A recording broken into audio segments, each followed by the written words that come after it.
Nous en venons à l'article 18. Deux amendements identiques. L'amendement 367.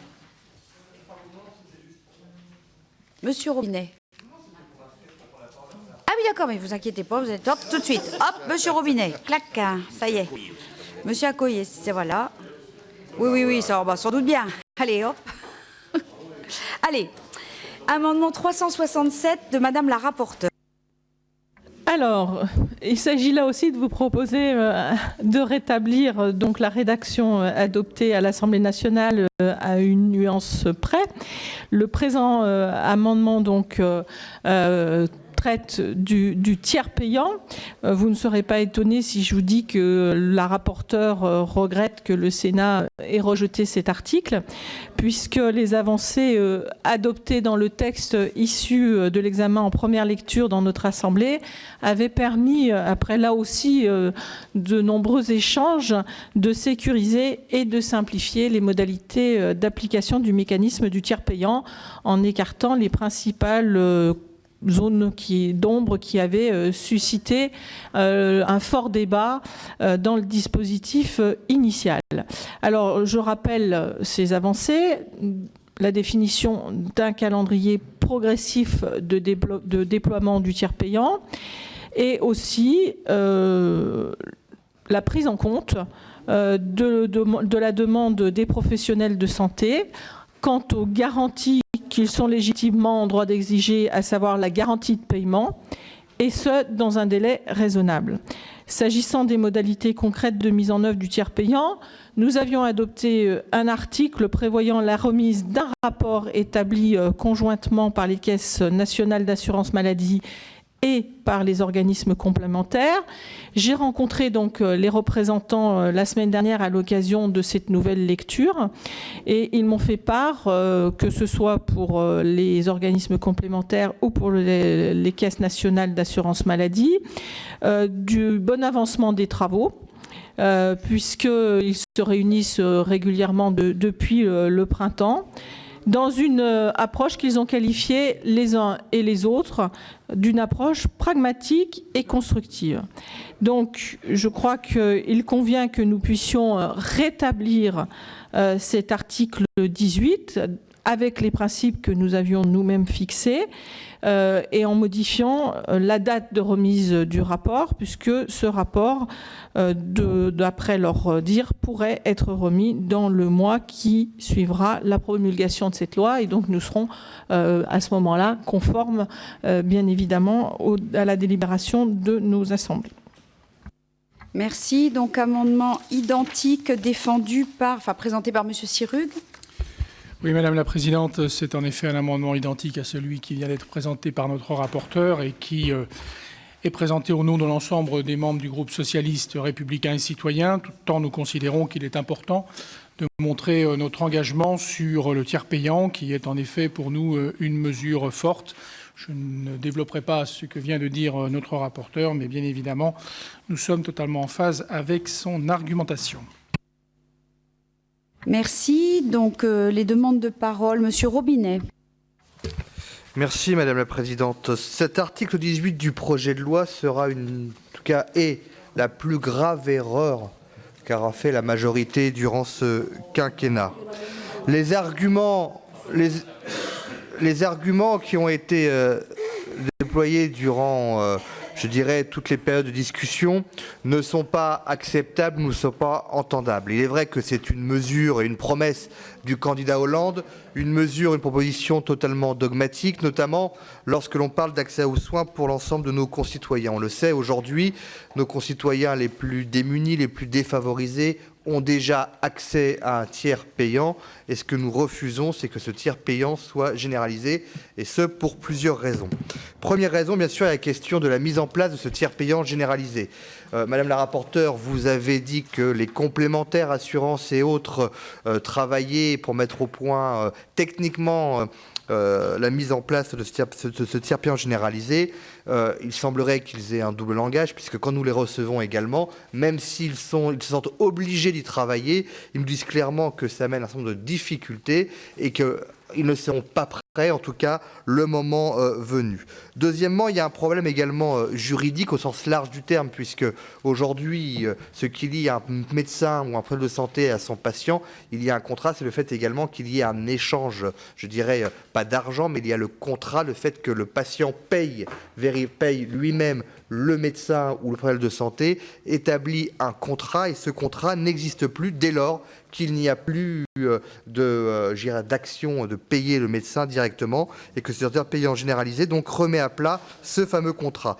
Troisièmement, il y a la question également de la déresponsabilisation. Vous l'avez dit, Madame la Présidente, à propos d'un autre article, vous avez dit que la santé avait un coût et que la santé, oui, représentait de l'argent. Ben oui, la santé a un coût, la santé n'est pas gratuite, et depuis des années, droite comme gauche d'ailleurs, nous avons fait passer la santé auprès de nos concitoyens comme un bien de consommation classique, ce qui n'est pas le cas.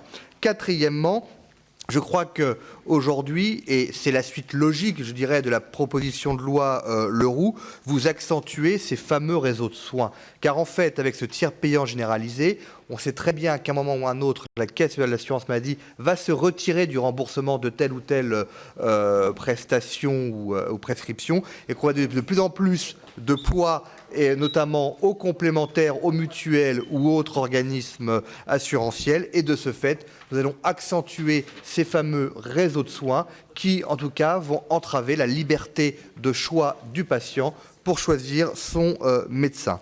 Vous le voyez, ce tiers payant généralisé ne répond pas du tout aux attentes des professionnels de santé, ne répond pas aux attentes de nos concitoyens.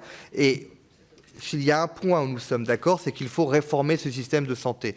Mais si ce système de santé véritablement pouvait être réformé en généralisant le tiers payant, on le saurait depuis longtemps et d'autres gouvernements l'auraient fait. Donc oui, nous refusons totalement la généralisation du tiers payant généralisé, car on va faire également du médecin libéral, je dirais un administratif, c'est-à-dire qui sera sous la coupole de la Caisse nationale d'assurance maladie. Et ça, on ne peut l'accepter. Notre système de santé repose sur deux piliers, un service public et un système privé ou dit libéral, et que nous devons préserver ces deux systèmes, notamment avec cette notion de liberté, aussi bien pour les patients que pour les praticiens, pour continuer à avoir un système de santé qui est performant d'une certaine manière. Merci. Les deux systèmes étant solvabilisés de la même manière, Monsieur Robinet, si je puis me permettre. Monsieur Sebaoun. Oui, mais merci Madame la Présidente. Je juste dire un mot sur le tiers payant quand même, parce que pour moi, le tiers payant, ça a toujours été finalement un mode de paiement. Rien de plus. Mode de paiement que beaucoup de pays ont adopté sans que la révolution rôde dans les couloirs, que les gens ne soient pas soignés, qu'il y ait une surconsommation de soins. On est là à agiter des épouvantails qui n'ont aucun sens. La réalité du tiers payant est en fait votre positionnement qui est à mon avis extrêmement figé sur la définition de la médecine libérale. La médecine libérale, ça doit évoluer. Vous êtes arc-bouté sur le paiement à l'acte, mais je vous rappelle que le tiers payant ne met pas fin au paiement à l'acte. Il est simplement une autre méthode de paiement pour des assurés qui sont assurés, je le rappelle. Et la solvabilisation du système, comme vient de le dire la Présidente, par ces deux bras, c'est-à-dire l'assurance maladie et le groupement des complémentaires des assurances et des institutions de prévoyance qui aujourd'hui participent au système, et dont on peut comprendre que les négociations soient difficiles. Ce qui compte, in fine, c'est que le médecin, lui, soit libéré d'une contrainte administrative. Vous dites qu'il y aura plus de contraintes administratives, c'est absolument faux. Et l'idée du système, c'est bien, à la fin, d'avoir un flux unique qui permette à ces professionnels d'être payés tout à fait correctement en temps et en heure. Donc je ne vois pas ces épouvantails que vous agitez depuis extrêmement longtemps. J'ai, comme vous, rencontré tous les médecins libéraux de mon département. Ils sont très remontés, je le sais, mais je ne comprends pas ces arguments. Ces arguments tournent en boucle et en fait, on peut les démonter un à un assez facilement. Néanmoins, on est dans une lecture idéologique de ce qu'est la médecine libérale. Moi, je crois que la médecine libérale peut évoluer, elle doit évoluer. Elle est le pendant de la médecine hospitalière dans ce projet de loi de santé. Elle y a une place, elle y est reconnue. Mais votre combat, je dirais, d'arrière-garde sur le tiers payant est un non-sens. Merci. Monsieur Accoyer. Oui, les arguments ont été très bien développés par Arnaud Robinet. Je voudrais compléter en précisant que touche après touche, c'est tout le système qui est remis en cause et qui échappera, et qui échappe d'ailleurs progressivement à la maîtrise. Et les conséquences en seront sans tarder non seulement l'impossibilité de maîtriser les déficits, mais l'accès à l'innovation. En effet, avec la déresponsabilisation, l'inflation, avec la couverture maladie universelle qui a été imposée et qui réécrit complètement le Code de la sécurité sociale dans le projet de loi de financement de la sécurité sociale, avec les 4 pages de cet article qui ont elles aussi été écrites en séance lors de la première lecture ici. On est en pleine improvisation, en pleine irresponsabilité, et ces dispositions sont démagogiques, elles n'apportent strictement rien quant à l'accès aux soins. C'est simplement une posture politique parce que le candidat Hollande avait évoqué cette question.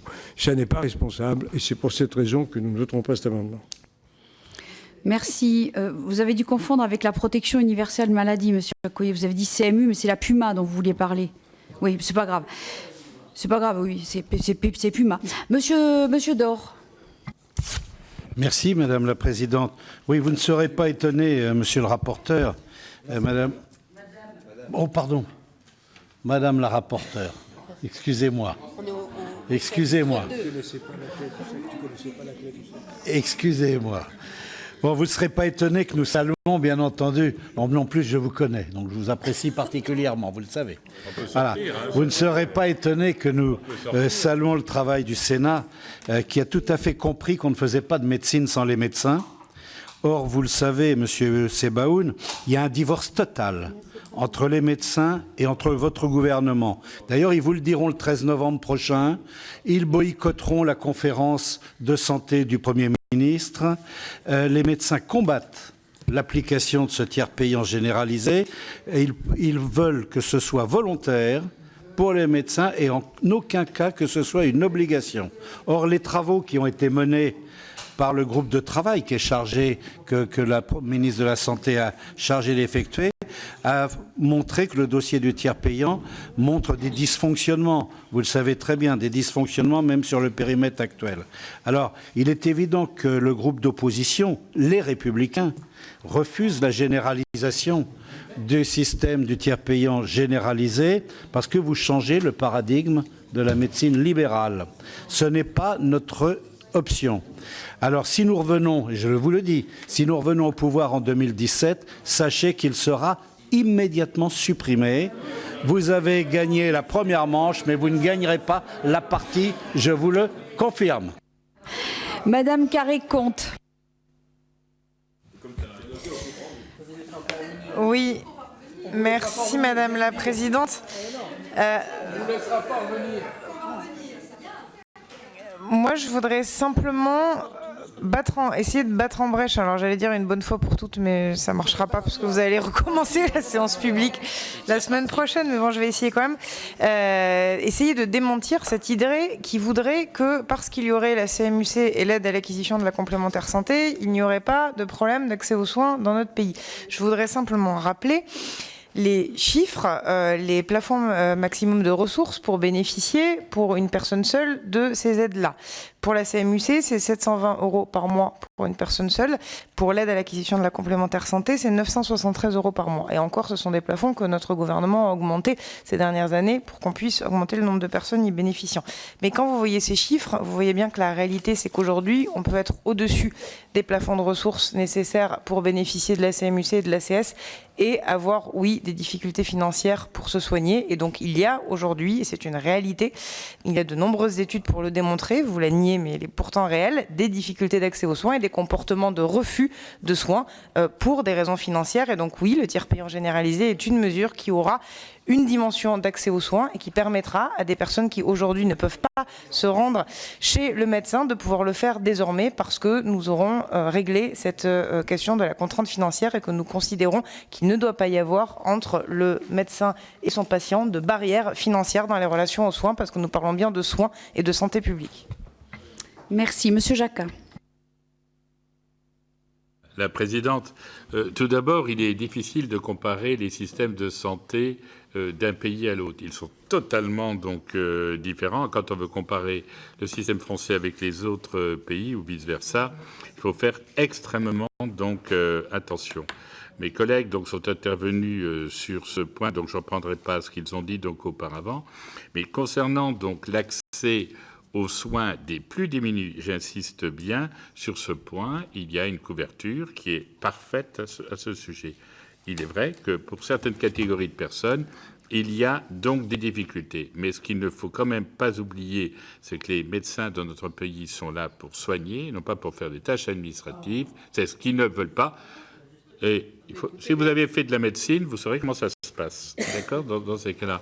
Et je peux vous indiquer que les gens qui font de la médecine dans notre pays sont là pour soigner, ils ne veulent pas faire de tâches administratives. Dans le cas particulier, il est évident que ce nombre de tâches donc administratives donc augmentera, et ça, ils n'en veulent pas. Merci, Monsieur Jacquin. Madame Boyer. Si, Madame la Présidente. Bon, vous ne serez pas étonnée si je vous dis qu'effectivement, je souscris à ce que viennent dire mes collègues des Républicains. Moi, j'avoue que je n'ai pas tellement compris cette mesure du gouvernement qui en fait un emblème de la loi santé, enfin un des emblèmes de la loi de santé, probablement le principal, alors que les personnes qui avaient besoin du tiers payant étaient déjà couvertes. Et on n'avait pas besoin d'élargir le dispositif plus que ça. C'est vrai que non seulement ça participe à la déresponsabilisation, mais aussi à l'inflation des soins, ça a été dit. Mais je voudrais dire aussi que ça va favoriser encore le nomadisme médical, qui est quelque chose dont souffrent beaucoup à la fois les professionnels de santé comme les patients. Et dans la mesure où on voudrait quand même faire en sorte que les patients aient un parcours de soins, je ne pense pas que cette mesure soit une bonne chose. Enfin, un problème qui me semble vraiment très important, c'est celui des réseaux de soins et le fait que l'on abandonne de plus en plus une partie de notre système aux mutuelles et aux assurances. Moi, je pense qu'on est là dans une des trahisons des promesses de 45. Et le mot, je l'emploie à dessein, et qu'aujourd'hui, on est en train de changer la nature de notre système insidieusement, en faisant en sorte que l'assurance maladie se retire au profit de mutuelles, notamment, qui bénéficient quand même, qui ont des coûts de gestion qui sont extrêmement élevés, et qui bénéficient aussi de dérogations fiscales qui les mettent dans un système auquel je ne souscris pas, surtout compte tenu de l'ampleur qui est la nôtre. Enfin, tout à l'heure, ça a été dit, mais je pense qu'il faut que ce soit souligné, répété et re-répété jusqu'à ce qu'on revienne à la situation qui était, enfin, jusqu'à ce qu'on supprime cette généralisation du tiers payant. Je pense qu'effectivement, c'est la fin de la médecine libérale. Et c'est vrai qu'on ne fait pas une réforme contre les médecins. Or là, cette mesure, les médecins la rejettent tous, toutes tendances confondues. C'est vrai qu'ils ne veulent pas être en face de 600 mutuelles parce que c'est ça la réalité du fonctionnement d'un médecin aujourd'hui, c'est de recevoir des patients et de s'occuper eux-mêmes de se faire rembourser une part de plus en plus importante des soins qu'ils dispensent. Et que reste-t-il du choix? Que reste-t-il de la médecine libérale? Pourquoi vouloir changer un système qui, certes, a besoin d'être réformé, mais qui, sur ce plan-là, faisait l'unanimité sur le fait que le patient et le médecin avaient le choix, j'allais dire, l'un de l'autre. Aujourd'hui, vous nous imposez des réseaux, fermés, vous nous imposez, parce que c'est insidieusement ce qui est en train de se passer, y compris avec le tiers payant. Et enfin, pour conclure, moi je dirais que vous voulez en faire un drapeau, mais que c'est un très mauvais étendard de cette réforme, de cette loi santé, et nous ferons en sorte d'y revenir. Bon.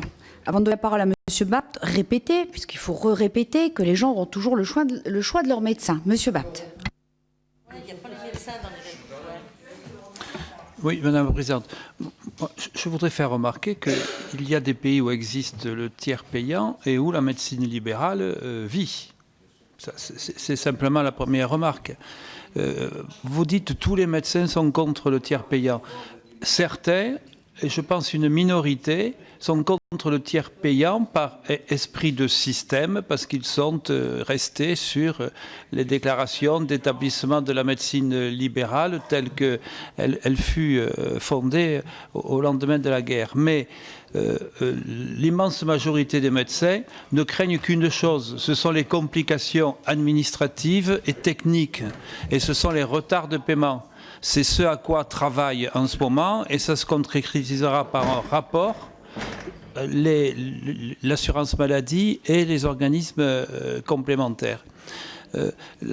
La troisième chose, vous dites on abandonne le soin aux complémentaires. Mais c'est l'inverse qui est vrai.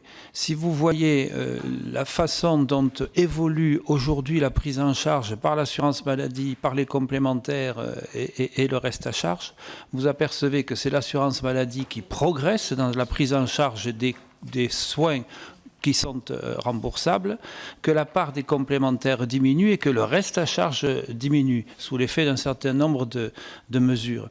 Quant le réseau de soins et le tiers payant, ça n'a pas de rapport. Dans les centres de santé, il y avait déjà le tiers payant. On ne peut pas dire qu'il s'agissait de réseau de soins. Simplement, il y a organisation d'un parcours de soins coordonné. Les réseaux de soins sont exclut les médecins. Il est interdit de négocier les tarifs des médecins par une complémentaire. Ça reste de l'ordre de la compétence de l'assurance maladie. Voilà. Moi, je crois que véritablement, la façon dont les médecins se cristallisent autour du tiers payant, c'est des craintes qui sont justifiées, mais qui demandent à être rassurées. Mais ces manifestations, elles sont dues à bien d'autres causes. Et ces causes, elles ne sont pas nées il y a 3 ans. Elles ne sont pas nées avec le projet de tiers payant, dont je rappelle que la ministre a dit que si des médecins ne l'appliquaient pas, ils ne seraient pas sanctionnés. Et dont le président de la République a dit que si les conditions techniques et administratives souhaitées ne sont pas atteintes, il ne sera pas généralisé. À partir de là, on peut discuter des vrais problèmes et les vrais... Comment ? Mais non, parce que prenez un cardiologue, puisque j'ai M. Jean-Pierre Dor en face de moi, un cardiologue qui pratique un électrocardiogramme éventuellement sous épreuve d'effort, il est bien clair que l'avance de frais est un obstacle réel pour un certain nombre de patients. Mais si. Merci, Monsieur Bapt. Madame Le Callennec. Oui, merci Madame la Présidente. Il y a des médecins qui pratiquent aujourd'hui le tiers payant. Ce qu'ils ne supportent pas, c'est l'idée de la généralisation. Et comme l'a dit notre collègue Sebaoun, on reçoit tous aujourd'hui des professionnels de santé, et notamment des médecins généralistes. Ils sont vent debout. Moi, ce que je ne comprends pas, c'est cette obstination de la ministre à vouloir l'imposer et ce passage en force. On parlait de l'accès aux soins. Aujourd'hui, avec les possibilités qui existent, vous venez de les rappeler, il n'y a plus de renoncement aux soins pour des questions de finances. En revanche, moi, je suis beaucoup plus inquiète des déserts médicaux et de la démographie médicale dans certaines spécialités. J'étais pas plus tard que cet après-midi au conseil de surveillance de mon hôpital. Je peux vous dire que si on n'y prend pas garde, la spécialité de médecin anesthésiste, ça devient un vrai souci. Donc je pense qu'il faudrait plutôt dépenser son énergie à résoudre ce genre de difficultés plutôt qu'à mettre les médecins dans la rue. Ils l'ont fait 1 fois, 2 fois, 3 fois.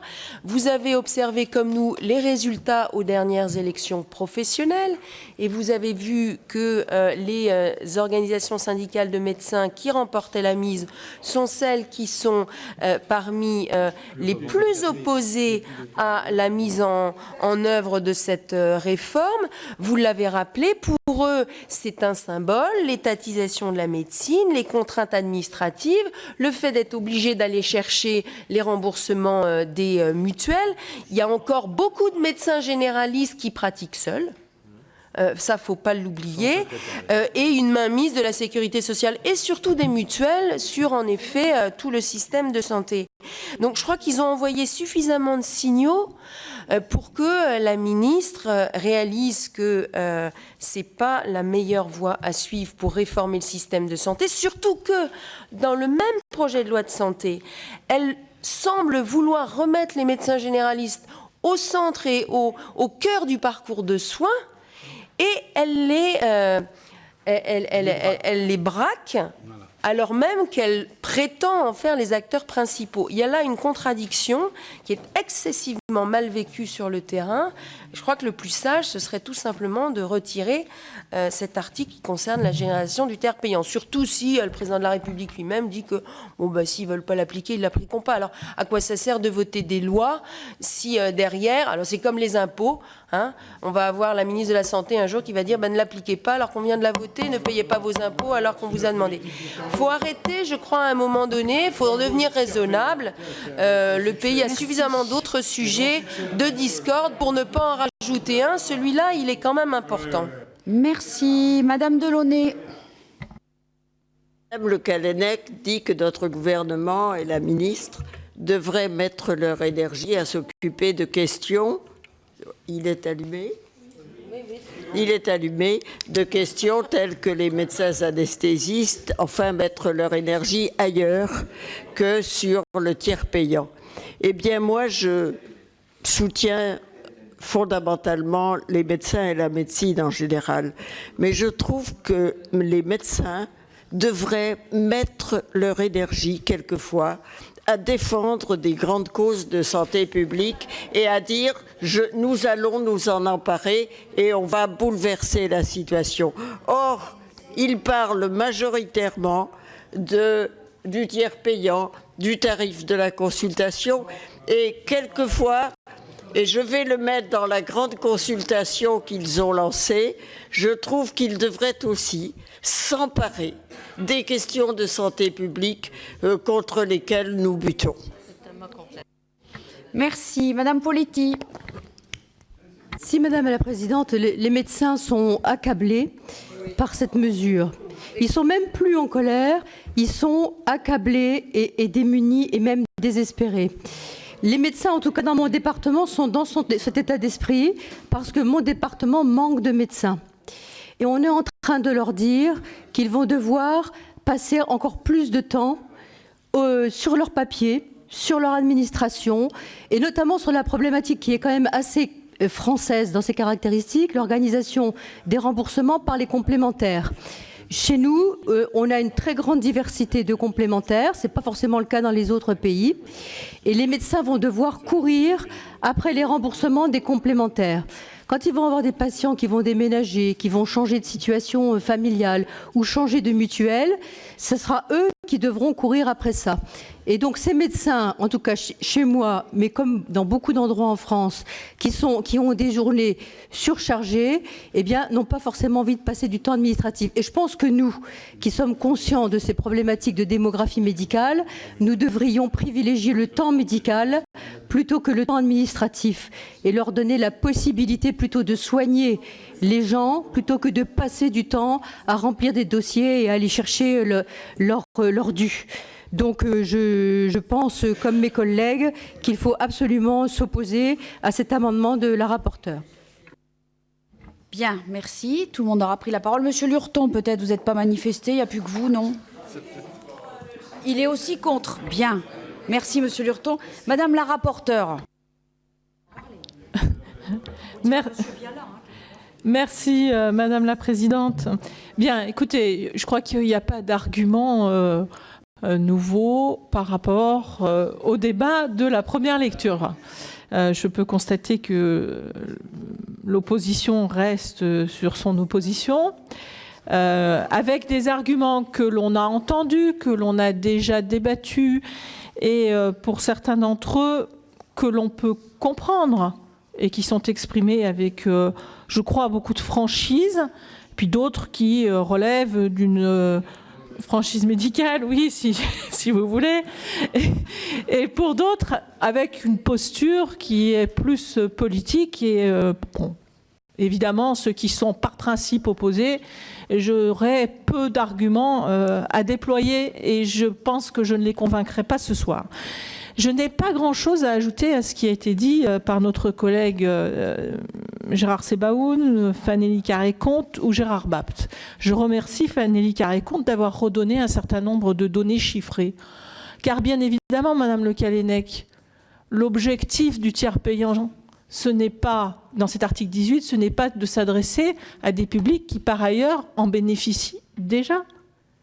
On est bien sur cette frange de la population, et si vous n'en côtoyez pas, c'est qu'on ne fréquente pas les mêmes personnes, et que les personnes qui viennent frapper dans nos permanences parlementaires sont à l'évidence pas les mêmes qui viennent chez vous. Parce que nous rencontrons des gens qui, bien que travaillant, donc ayant des revenus réguliers, rencontrent en fin de mois des difficultés pour faire l'avance d'un certain nombre de frais médicaux. Pas uniquement. Seule la rapporteure a la parole. Vous vous êtes exprimé. L'opposition a pu s'exprimer tranquillement, sans interruption. Je vous ai tous écoutés. Je vous dis que nous rencontrons, je pense que je ne suis pas la seule, aussi des personnes qui nous expriment leurs difficultés et qui apprécient cette mesure. Alors ensuite, je crois qu'il n'est pas question d'opposer les mesures de cette loi santé. Oui, il y a des problèmes de déserts médicaux. On essaye de répondre aux problématiques des déserts médicaux. Je crois que ce gouvernement, depuis 2012, s'y est attelé avec beaucoup de force et beaucoup de conviction, que ce soit par le pacte santé, où je suis bien placée pour les médecins isolés en situation d'exercer en zone de montagne par le PLFSS 2015. Les décrets d'application viennent de sortir début octobre et je le salue. Et aussi à la question de la démographie médicale. Donc il ne s'agit pas d'opposer les mesures. Je ne vois pas pourquoi vous opérez cette opposition. Ce que je peux constater, c'est que dans les professionnels de santé, il y a ceux qui sont, comme vous l'êtes ici, opposés par principe, puis il y en a qui nous expriment des inquiétudes. Et elles sont légitimes, je le redis. Pourquoi ? Parce qu'on ne souhaite pas, par ce dispositif, rajouter de l'administration à de l'administration. Ce n'est pas l'objet. Et d'ailleurs, nous l'avons si bien compris que nous avons intégré dans la rédaction de l'article 18 un certain nombre de garanties qui nous ont été demandées par les professionnels, où nous demandons aux différents acteurs et opérateurs de travailler ensemble pour faire des propositions répondant à ces principes. C'est quoi ces principes ? Je les ai rappelés dans le rapport qui vous a été remis. C'est bien sûr la garantie de paiement. C'est la demande numéro 1 des professionnels de santé, c'est-à-dire d'obtenir effectivement les informations lorsqu'ils reçoivent les patients de la possibilité d'être ensuite bien évidemment payés.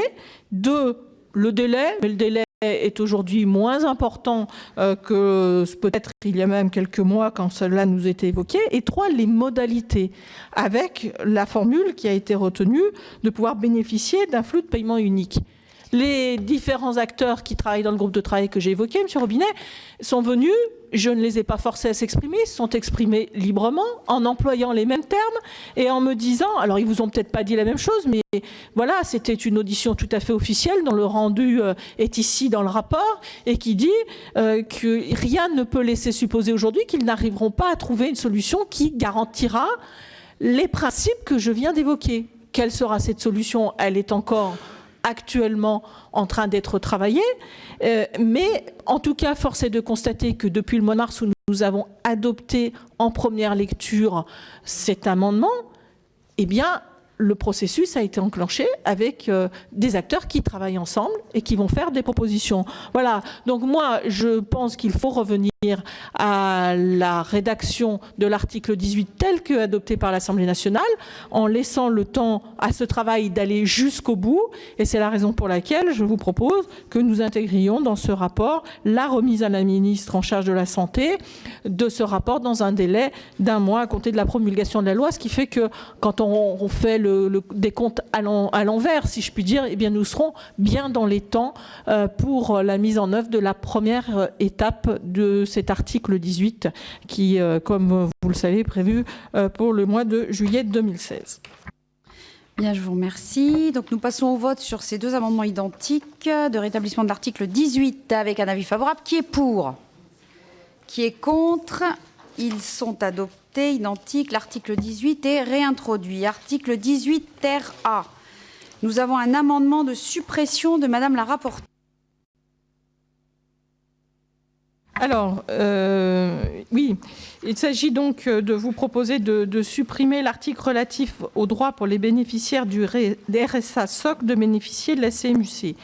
Alors, la rédaction, je vous propose cette suppression, parce que l'application de l'article L861-2 du Code de la sécurité sociale, eh bien, les bénéficiaires du RSA socle sont déjà réputés satisfaire les conditions permettant de bénéficier de la CMU-C. Donc, il s'agit non pas de supprimer pour revenir en arrière ou pour enlever un droit, mais parce qu'il est déjà satisfait. Je vous remercie. Nous passons au vote sur cet amendement 326. Avis défavorable de la rapporteure. Amendement de suppression. Qui est pour? Qui est contre? Il est adopté. L'article 18 ter A tombe.